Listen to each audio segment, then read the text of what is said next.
My speech today is all about love bugs.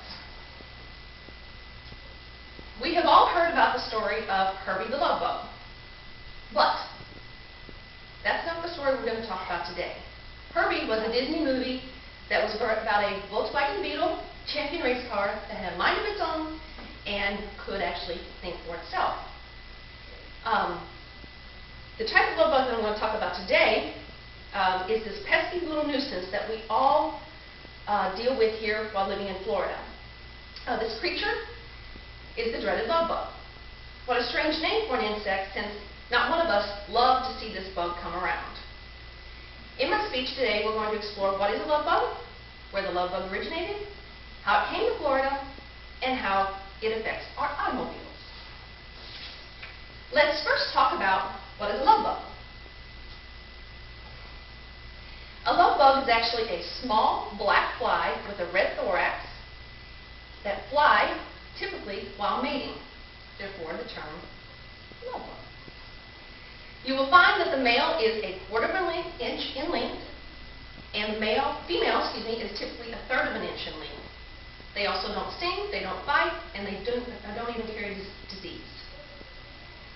There are 2 seasons each year that the love bug arrives, and this is sometime during the period of April to May, and then again through August and September.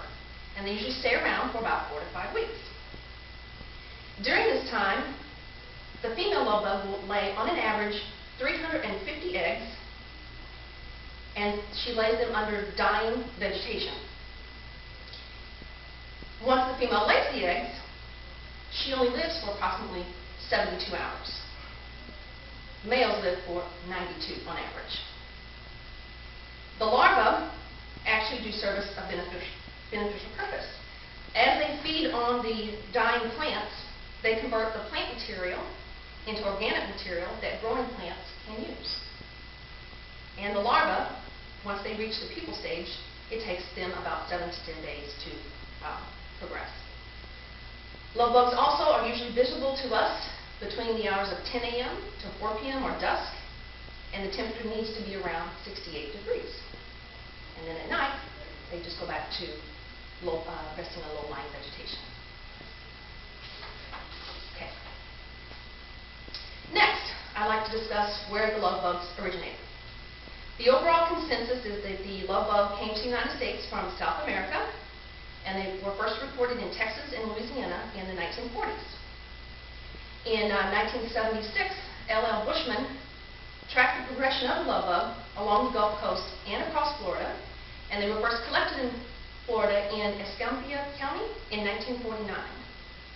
And there's also a myth that the University of Florida created the love bug to control mosquito population. But according to Dr. Norman Lepia, who is the Program Director of Integrated Pest Management for the University of Florida's Institute of Food and Agricultural Sciences, love bugs are not a threat to mosquitoes because they're plant eaters. All right, now let's discuss what effect the love bugs have on our automobiles. Love bugs, they tend to congregate heavily around highways, and the females especially are attracted to UV irradiated aldehydes, and that's the chemical that you find in your exhaust in your automobile. And we all know they make a tremendous mess of our windshields, as you can see here on the grill.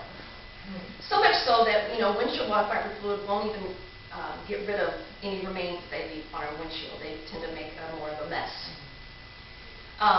They've also been known to clog radiators and cause engines to overheat. So an important tip is to, when you get to your final destination, wherever that is every night, wash your car off. Otherwise, the remains will be baked on by the sun, and then that will cause it to eat away at your paint. That's how that works. There we go, another picture. A home remedy to reduce the amount of love bugs that are on your car is to spray cooking spray, like Pam, on the front of your car, or a light film of baby oil. Those are some home remedies that will ease in the removal of the love bugs, but the best option is to have your car waxed several times before each season, so that what they do is eat away at the wax first before they eat away at your paint. There are several insecticides out there to control love bugs, but they're mostly ineffective since love bugs come in such large numbers and they cover such large areas. You'd have to retreat the area every 3 to 4 hours. So it's mostly ineffective. Okay. If there's a good thing to come out of this love bug season, it would be the economic impact that they have on the car wash companies. Since removal is not an easy task for us as the consumer, it's more convenient for us to have a professional car wash company remove them. And at the same time, it increases their business, at least during the seasons. All right. In conclusion, love bugs are a fact of life here in Florida at least twice a year. So make sure that you're prepared to wipe away the love they leave behind, or they will leave their mark on your automobile. I guess you could say that we love to hate these little nuisances.